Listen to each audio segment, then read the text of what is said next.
So greetings to all of you. Today we are going to cover, as you can see on the board, Shanghai Cooperation Organization. So when we talk of the SCO or when we take up a new topic, so before we begin, I'll tell you what will be the flow of the lecture. So initially the topic is SCO. Firstly, we will talk as to why it was in news.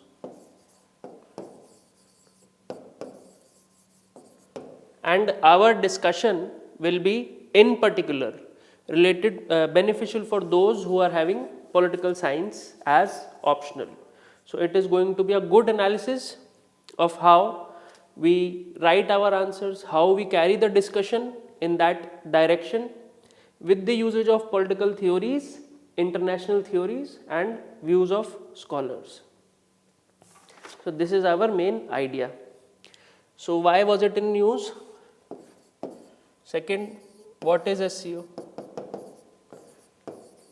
And some background.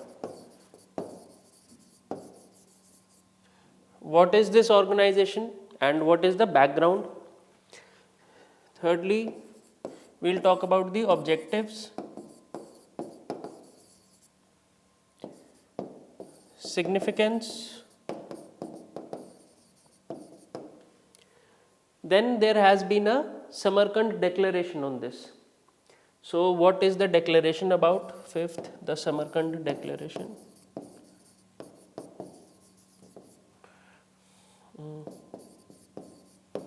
Samarkand declaration also we will discuss. Lastly, the challenges and the way forward. Most important area of our discussion will be what will be the question asked in the examination. Until and unless we are reading this, keeping in mind the examination, it is useless otherwise. ठीक है?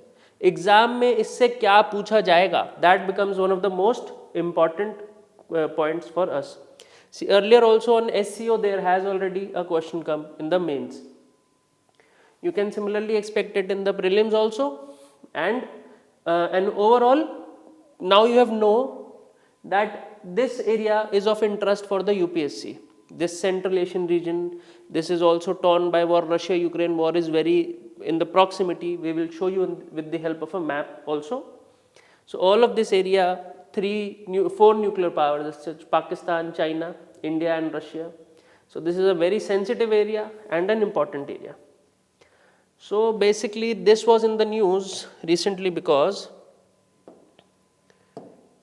the 22nd summit exercise meeting of the SCO has been held in Samarkand,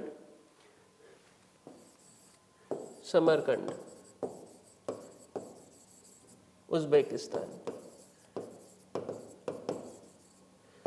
So this is why this issue is in the news. And the famous words of PM Modi here is, this isn't the era of war, it is one of democracy, dialogue and diplomacy. This is the most famous quote. This has been also used by French President Macron at times, quoting the Prime Minister. यहाँ पे ही मोदी जी ने ये कहा था, this is not the era of war to Russia directly. This has been used by the French President, United Nations. All of these organizations, people, world leaders have praised the Prime Minister for this view. This is not the era of war, it is one of democracy, dialogue and diplomacy. So this is what India is giving its global vision through this SCO Samarkand. Now this is also important because the 23rd SCO will be held in India and India will be chairing this 23rd meeting of the SCO. Now, how will we analyze the SCO or any topic in the international relations for optionals perspective?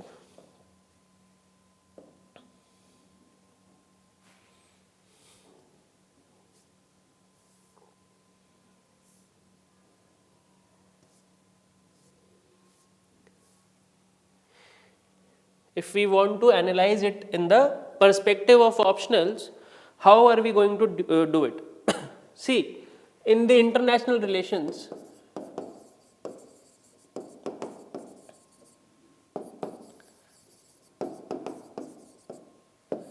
there are different views. There are three types of views which are dominant. Mostly these three views are seen in the discussions. One is the ideal. Next is the liberal. And the last and the most prominent or the hegemonistic school is realist. These are the three schools of thought. The dominant discourse will be the realist one, क्योंकि ये international relations है, तीन तरीके के दृष्टिकोण होंगे इसमें. पहला आइडियल, लिबरल, फिर रियलिस्ट. रियलिस्ट वाला जो है, this one will dominate the discussion whenever you are writing an answer. This is the one which has to dominate. Though you will pray or wish for these two to continue, but this is the truth. जैसे एक होता है ना कि ethics का paper होता है कि आइडियली ये होना चाहिए. This is ideal and liberal, that is what should be there, but this is the reality. Practically ये वाला स्कूल डोमिनेट करता है. ठीक है. नाउ आइडियल स्कूल क्या कहता है? आइडियल स्कूल कहता है कि human nature is good, likewise the nature of leaders of the state is also good. That why similarly nation states भी अच्छी ही होती हैं, वो एक दूसरे के साथ कोऑपरेट करके रहना चाहती है. Basically they are saying that states are willing to cooperate. States cooperate मतलब ये है कि ज़्यादा ही आइडियल हो गया, हमें एक दूसरे के साथ मिलकर रहना चाहिए. हम आज बोलेंगे कि क्लाइमेट चेंज के बारे में बात होनी चाहिए और सारा फॉसिल फ्यूल पीछे छूट जाना चाहिए. Developing countries and developed world will come together because it is an actual problem, but ऐसा हुआ नहीं. लिबरल के उसमें देखेंगे तो there discourse will be dominated by trade, economy, finance, business, कि बिजनेस अच्छा करो एक दूसरे के साथ. अगर ट्रेडिंग रिलेशन ठीक है तो you can not have a war. This is there primary objective, कि हम एक दूसरे के साथ बेसिकली बिजनेस करते रहें, तो उससे प्रॉब्लम कम होगा. इफ यू हैव ट्रेड और economy is doing good between two countries, there is going to be less tensions. ठीक है. Lastly is the realist view, कि you only consider your national interest,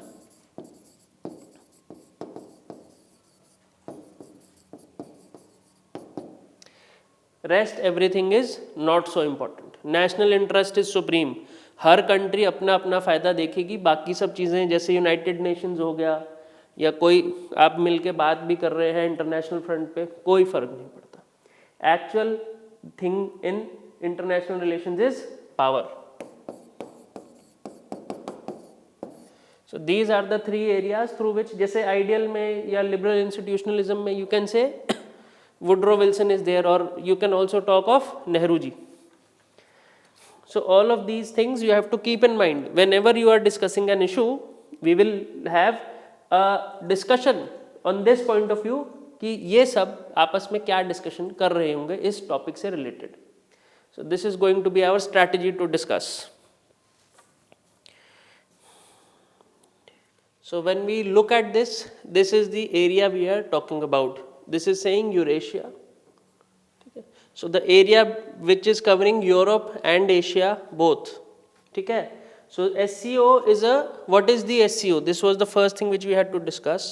ठीक है. It is a Eurasian organization. Political,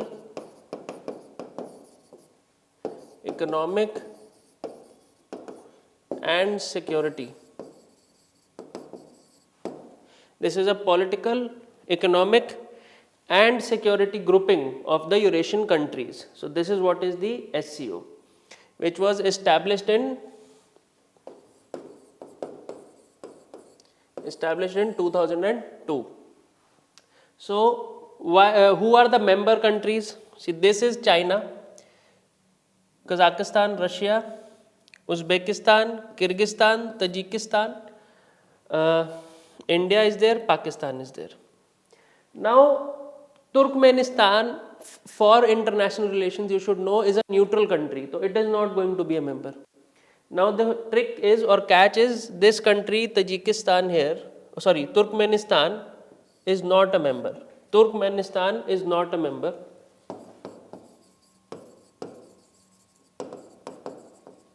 Is not a member. So for if you have in prelims, if you have a question ki which of the following are the members, Turkmenistan is a neutral country and you can eliminate Turkmenistan as soon as you see it. Okay. Now Iran, this country Iran in this position, and Belarus, this neighbor of Russia. Both of them are the newest entrants. Afghanistan is in observer status. Afghanistan is an observer.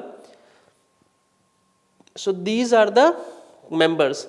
I'll repeat: Russia, China, Kazakhstan, Uzbekistan, Kyrgyzstan, Tajikistan, Pakistan, India. Iran and Belarus are the latest entrants, and Turkmenistan is a neutral country. So the two new entrants are Iran and Belarus. So it was established in 2002. So these are the three facts which you get from this. And if you look at the region, this is very sensitive, very important. India is there, Pakistan, China, Russia, all of them being nuclear powers. So this area is very important also because there is a war going on between Russia and Ukraine. And also population wise, this is a very big area in terms of population, in terms of economy, in terms of defense expenditure, in terms of trade though we can say it is coming up, but in terms of population, culture, all of these things, it is a huge and important area for global security. So this is the importance. Okay. One more thing I'd like to tell you about this is the RATS, Regional Anti-Terrorist Structure. So this RATS organization is for the security of this region, which will make sure that there is no terrorism, no extremism and no separatism.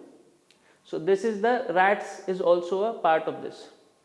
Now we have discussed what is this and why this was in the news, because there was a Samarkand session 22nd. Now India will be the chairing the 23rd meeting. Now a bit of background about this. Okay. A bit of background regarding this is India became member in 2017 because of the Astana Declaration.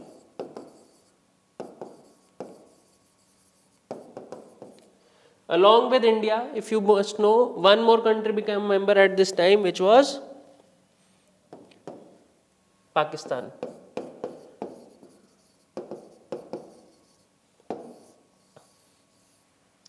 Now India is a member.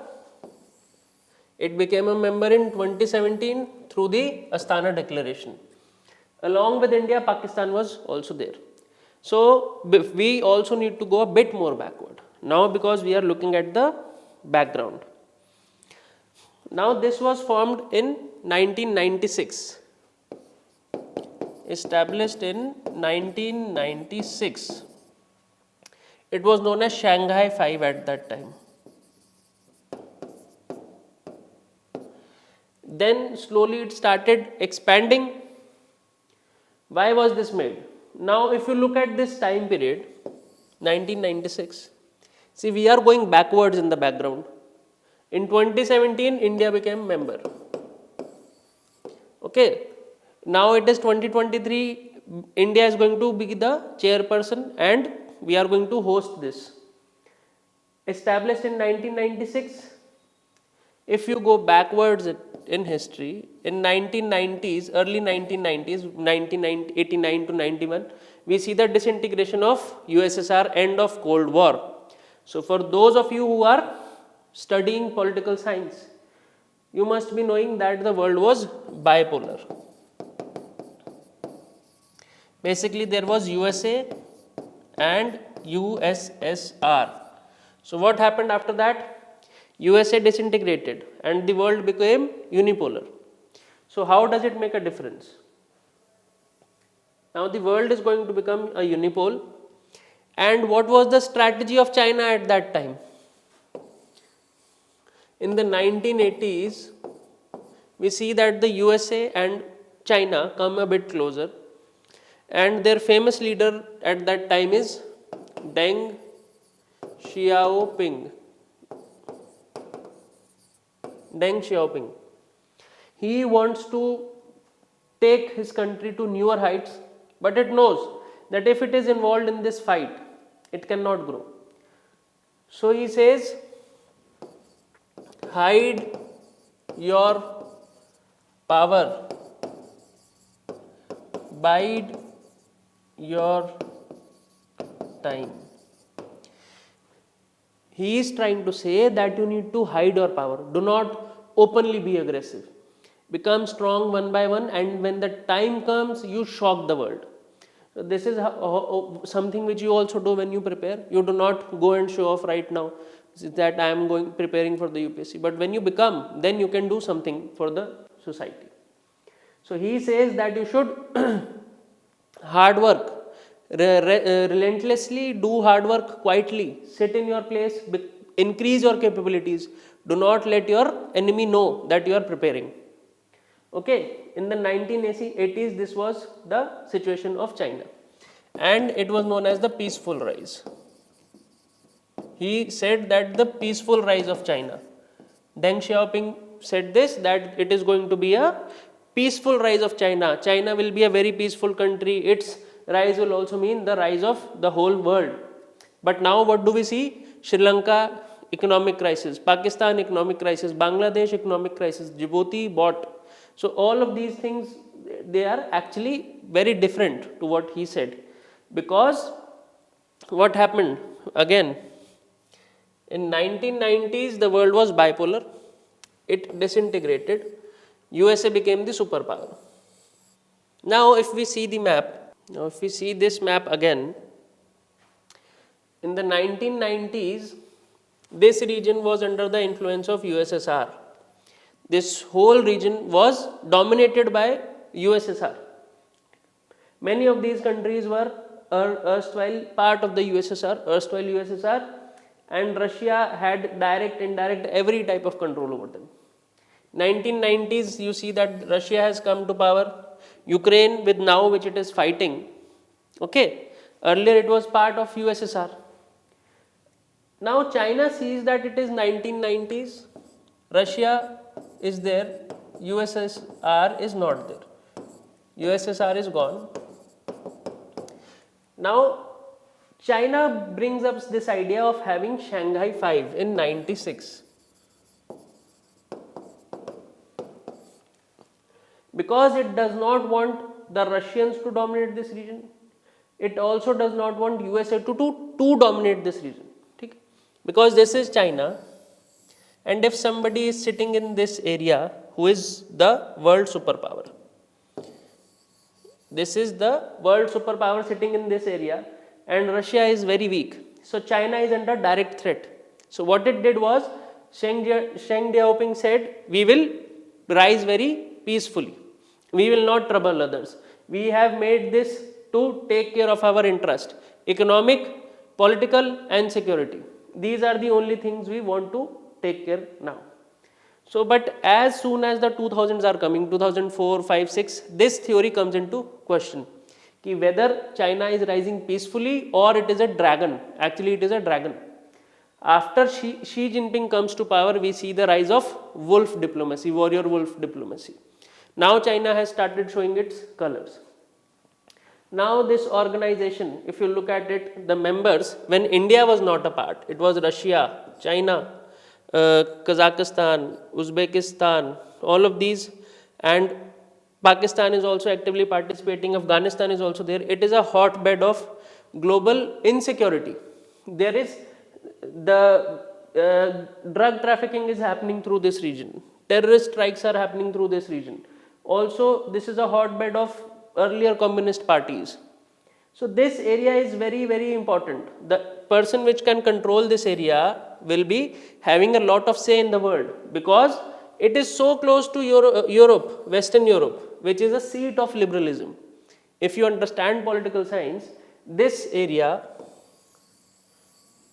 Western Europe and USA, they are liberal powers, and this area is very important, a buffer zone in between.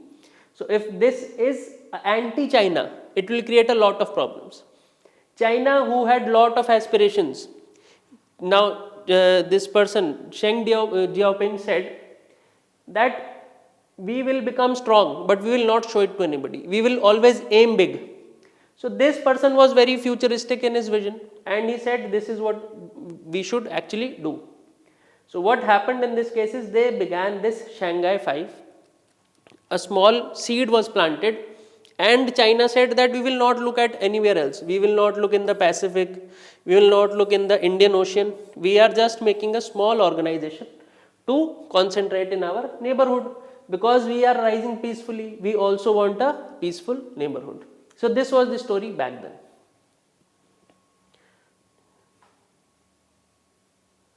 So what happens with time is, this area becomes more and more important. The peaceful rise of China comes under question. Okay.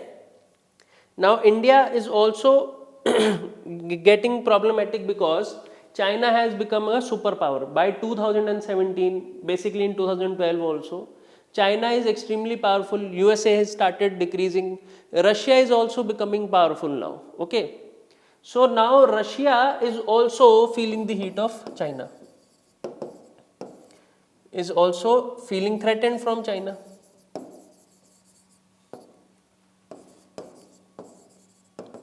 So Russia says to China, I want India to join. India should join this organization. China says that if something of this happens, see, China has made Shanghai 5 to protect its interest. No USSR there. No USA, no USSR. What is the objective of China? That USA and USSR should be outside of this region. This should be dominated by China. The hegemony of China should be there. Now Russia is saying we want India. So you have made a very good idea. Basically China is saying कि idea भी मेरा, पैसा भी मैंने लगाया, अब end में अगर India आ गया तो हमारा तो सारा plan खराब हो जाएगा ना. So Russia is bringing in India. So what is China saying? If India will come, I will bring Pakistan. So in 2017, Pakistan and India both became members with the help of Astana Declaration. So this is also an important point for prelims, Astana Declaration.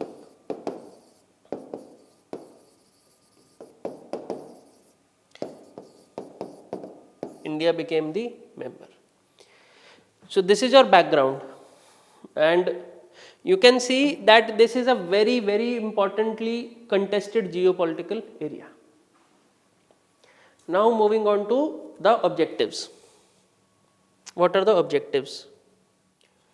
So we are talking about the objectives.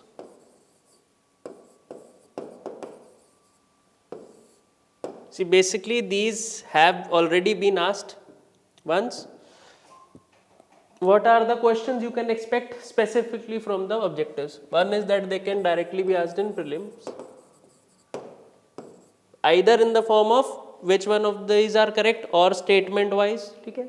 Any of these can be the methods. Secondly, it can be state the objectives. What are the objectives?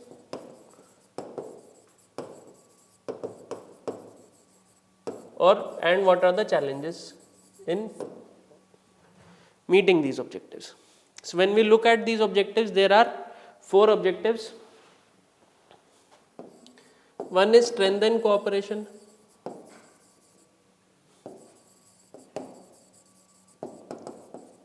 So basically there are many important areas. See, that area is also suffering from security dilemma, health, education, cultural upbringing, and the economic improvements which are required there, that is also there. So basically this is basically strengthen relations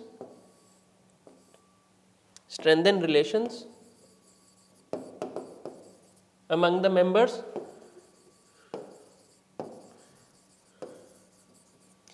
then promote cooperation among the members. So this is strengthening the relations among the members. See, that is the primary objective of any party. Then cooperation, that is in political, economic, security, culture, which I was saying earlier. Then if we look at it, it says safeguard regional peace. We are going to talk about this regional peace aspect in particular.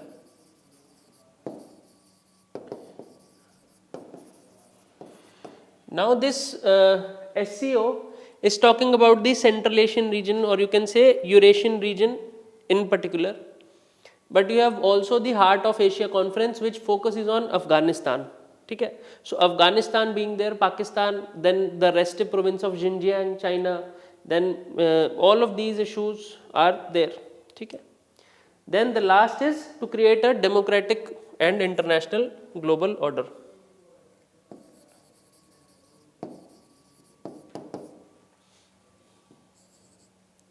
Democratic, equitable international order.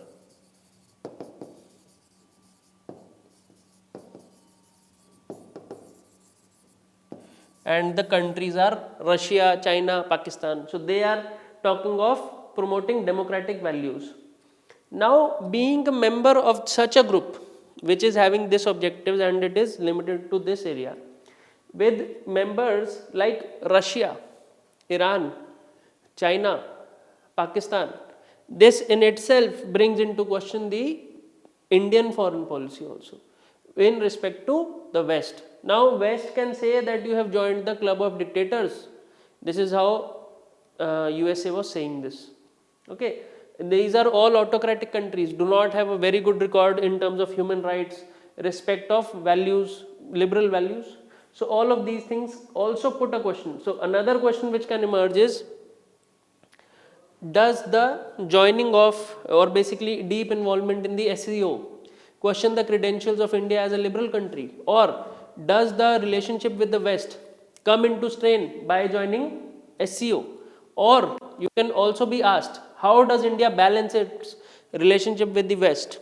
Okay, तो अगर आपसे पूछा जाए कि India की policy clear नहीं है, या इंडिया कैसे बैलेंस कर रहा है वेस्ट में और ये रशिया और चाइना जैसी कंट्रीज में, either you can use this as an example when you are writing an answer. जैसे हम पहले तो ये एग्जांपल देते थे कि इजराइल, सऊदी अरब, पैलेस्टाइन, सब में इंडिया बहुत अच्छा सा बैलेंस कर रहा है.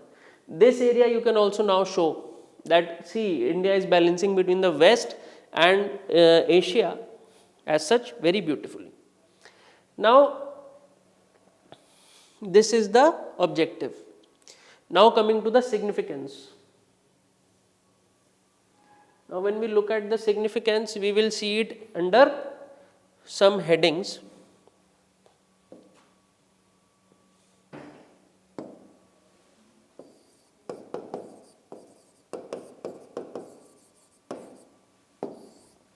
If we look at the significance, first will be the strategic.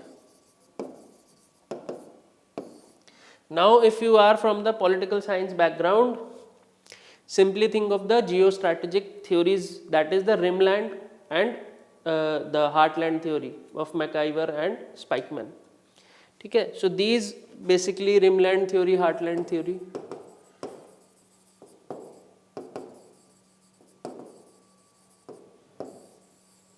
these become very important for you in terms of analyzing this issue for political science and international relations. So this is one of the most important areas. Now see, we will see the strategic importance again with the help of map. Now this is strategically, China is using this as a counter to the West. Okay, this is the West. China is using this organization as a counter. So this is the first strategic significance of this. What is the meaning of strategic? In terms of international relations and military relations, you will come across two terms. Nuclear weapons, when also we talk nuclear weapons, there are two types. One is strategic, another is tactical. Strategic means long term or long range. जब हम strategic nuclear weapon की बात करते हैं, it means it will start from India and hit Beijing. मतलब the range is in thousands of kilometers, 5,000 kilometer range, and we will hit your basically strategic importance place, जो आपके लिए strategically बहुत important है. What is tactical? कि हम war के बीच में आपके soldiers पे use कर देंगे nuclear weapon. जैसे Pakistan is developing tactical nuclear weapons. India is still having strategic nuclear weapons. तो हमारा nuclear doctrine is a bit behind Pakistan in terms of theory. Theory wise, तो they are saying कि if you slap me, I will throw nuclear bomb. But in their theory, they will do this. They have also developed tactical nuclear missiles. Basically, it means that within the range of 50 kilometers, 200 kilometers, 700 kilometers, they will target this also. We are saying strategic. This means we will have a range of 2000 kilometers, 3000, 4000, and we will hit critical infrastructure or basically defense locations if we want to destroy. So this is the difference. So when we say strategic outlook, it means in terms of strategy, when we are trying to overcome the ideology of the West. So this grouping is one of the most important. So if you look at the members of this day, Belarus, okay, then Iran, Pakistan, China, Russia. Now even if you look at these five only, you will come to have this feeling that this is definitely anti-West. Okay? So that is why they also at times call it the Asian NATO or Asian Quad, whatever they have named this. Asian Quad is something else, that is Russia, China, Pakistan and Iran. But what I am trying to say is that SCO is also not looked at very good eyes, with very good basically vision by the West, because it is directly challenging them. This is the first strategic significance. Now I am not saying कि India ऐसा कर रहा है, but I am saying this is what this grouping is having an aim. Hidden aim is this. It is countering the West. Now mains के लिए or for your optional, what can come is SCO or the working of the SCO indicate towards a new Cold War, or again the world is being divided into liberal and autocratic camps, whatever you can use different words, but the context will remain this. Okay? Now another area is that this is the only existing Eurasian grouping.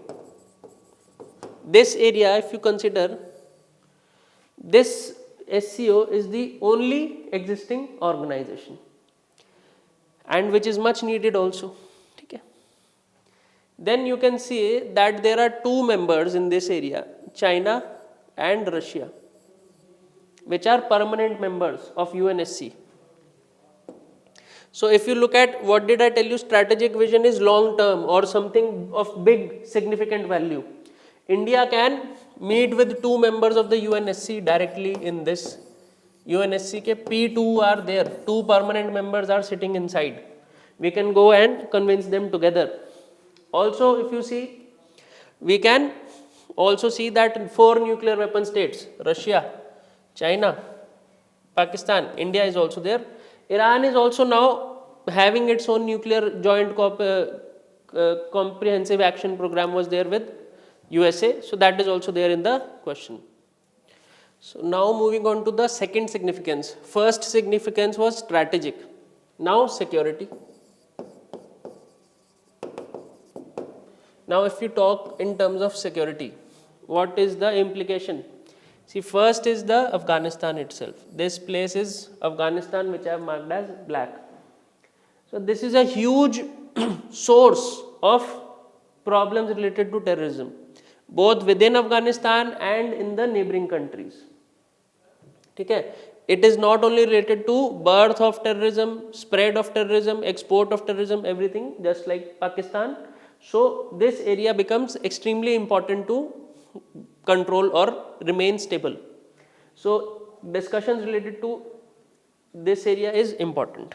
Then we have the concept of golden crescent, this area. This is Iran, Pakistan and Afghanistan. This is the area where there is a lot of illegal cultivation of opium. Illegal क्या legal क्या लो? In Taliban, so they are using it to fund their war. They basically they make drugs, sell it, through that they sponsor terrorism. So this area is known as Iran, Pakistan and Afghanistan is the golden crescent. They export, now this is a direct threat for India. If you look at the proximity of this area with India, it is just in the neighborhood, and India is much more economically powerful than them. So there is a market as well, population is also there. So they create or they produce drugs in this area, sell them to India, take the money and conduct terror strikes. So this is very problematic. Another area in terms of security you can say is the RATS, regional anti-terror structure. So now I told you the objective of the RATS: extremism, terrorism and separatism. So we can all discuss about the effectiveness of this. We can say that because Pakistan is also there, Afghanistan is there, they might not want to work on this, but India gets a platform to talk about these issues on the SCO. China can also, if India is not there, what will happen? China, Pakistan, Afghanistan, Iran, all of these countries will sit together and plan what will be the course of action. Now at least India is a part of the discussions, and its security concerns will not be left out. So regional anti-terror structure is also there. When we talk of Afghanistan, we need to talk of double security as mentioned by S. Jaishankar, the External Affairs Minister. He said that not only is the security of Afghanistan important, but it should also be stable so that this problem, security dilemma, does not transfer to rest of the states in the neighboring area. Then if we move on to the third significance, which is economy. This area which we are, or these member countries are having 30% of the world GDP. If you talk in terms of market, you can see the population of India and China itself is a huge market. Trade, connectivity, in terms of connectivity you look at this. It is a direct access India to Russia, Iran. So if all of these connecting lines, if you see, this is a huge route, and if connected with Europe, it becomes a huge and significant trade route. So if you talk about this, in this area there is the Belt and Road Initiative of China. Okay, CPEC is particularly passing through this area, China-Pakistan Economic Corridor, which is very controversial, and the International North-South Transport Corridor, where there is Iran, India, Russia, etc. So all of these things are important. So it gives an alternative route for India to trade with this area. This area is very rich in, see, Russia is having huge resources of gas, oil, uranium is there in Kazakhstan. So we need these sources. India is energy deficient, energy hungry country. We need to diversify our energy security. We need to diversify and get cheap, affordable sources of energy. So economics mein we have said, energy also. Politically its important is because it is a platform of talks. Now why does this all become important? Because we are living in an era where everything is now weaponized. You can see these few terms: weaponization. You have heard weaponization of trade, finance, of food grains, weaponization of oil. What does it mean? For example, war broke out between Russia and Ukraine. Russia said, we will not give oil to Europe. And in this chilling winters, if they don't get oil or gas from Russia through the Nord Stream, they will not be able to warm their houses. So what happens? They will die because of the winters itself. So this is, they have weaponized their energy resources as such. Though they are not attacking them directly, but this breakage of cooperation is a huge weapon. It is weaponized. So now this technology of war is also changing every day. You can see weaponization of space is also emerging as a concept. Many new concepts are coming up. Weaponization of finance, you can see sanctions. Russia putting sanctions on anybody who is trading with, USA putting sanctions on anybody who is trading with Russia, Iran, North Korea. So all of these are weaponization. Okay. So basically we have known what is this SCO, and we want to basically some important facts for the prelims. There was this Samarkand Declaration. Basically this event happened, and in Samarkand, so there was this Samarkand Declaration. So there are a few points. This is very important for your prelims. Varanasi was declared the cultural and regional capital for 2022 to 2023. So this was the first point. Tourist and cultural capital of 2022-2023, Varanasi. Okay. Then next thing which we have is, there have been some agreements on security, energy security, climate. These are general things which happened.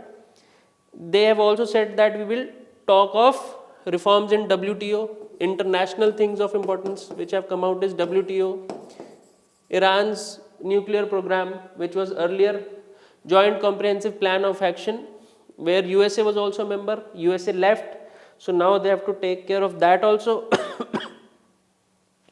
Then they also want to secure a peaceful Afghanistan. They have also said we will not like interference in the internal affairs because of the terrorism. So all of these things are there. What is more important is the analysis of this. So now what are the challenges which this organization is facing?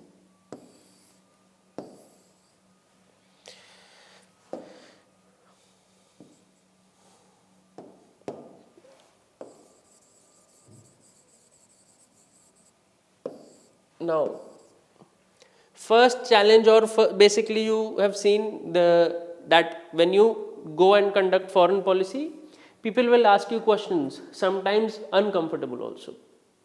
I have told some of the challenges. First is that this is having an anti-West orientation. Now Belarus is a country which is openly supporting Russia in the war with Ukraine.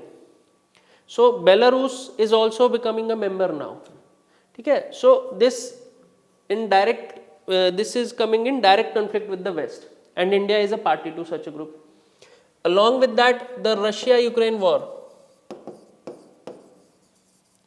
Now what would be better for this SCO? That Ukraine also becomes a part. All of these countries can go on a path of diplomacy, dialogue, discussion, democracy, just like PM Modi mentioned. But they are instead going for war. So this is also a challenge. Now it is anti-West, it is called Asian NATO. Though this is not correct, because there is no concept of collective defense. In NATO, if one country is attacked, all of them together attack. And this is not a military alliance. SCO is not a military alliance, but to spread propaganda and all, they call it the Asian NATO. Then you can see that there is a trust deficit between the members. Now India cannot trust China, or India cannot trust Pakistan. So this is a major problem which we feel, that the objectives are not similar. Not every country is using this organization for good reasons. So this is another problem. Then connectivity is also there. This has basically become a talking shop. Talking shop means you come and talk and there is no effective result. So this is a major problem. So this these are the issues. Now when we have discussed so much, the final aspect should be what should be the way forward.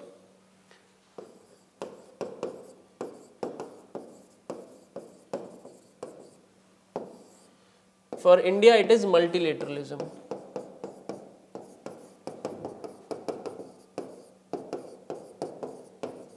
Multilateralism or multi-alignment, or you can say that India will see, if you want to do a critical analysis of this, a question, what can be the question? That India's participation in the SCO showcases its case for multilateralism, comment. Or you can also have a question, how is India following multi-alignment? Or how India can secure its interests with the help of multi-alignment? What are the options available to India? So all of these things you can show. Multilateralism, multi-alignment, all of these things are few important keywords which you must know if you are from this optional. Okay. Multi-alignment, what will happen in this? See, basically Russia and Ukraine both stopped the war for some time when India said we want to take out our people who are stuck there. So Russia is also having good relations with India, USA is also having good relation with India. Okay. Now Iran is also having good relation with India. At the same time, again you say that the USA and the West as a whole is there. SCO, India is part of SCO also, and India is part of the Quad also. Okay. India has good trade with China also, good trade with USA also. So all of these things are there. India is in SCO, but at the same time India is inviting companies to set up their businesses in India from China. So India is multi-aligned. It is not aligning with one particular school of thought, but keeping its national interest supreme.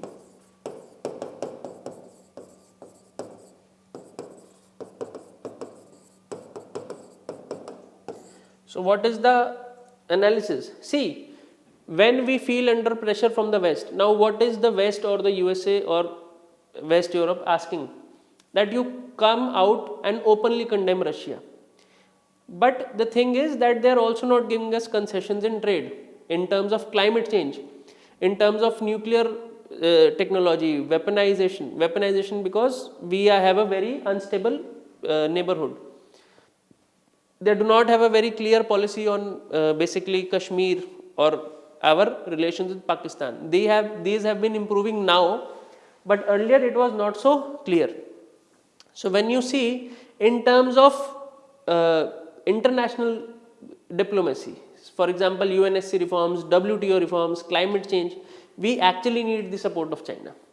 And in terms of Chinese aggressive policies, we need the support of the West. So we cannot be definitely in one group, and India needs to take care of its own self-interest. So with this we conclude the discussion. So thank you so much.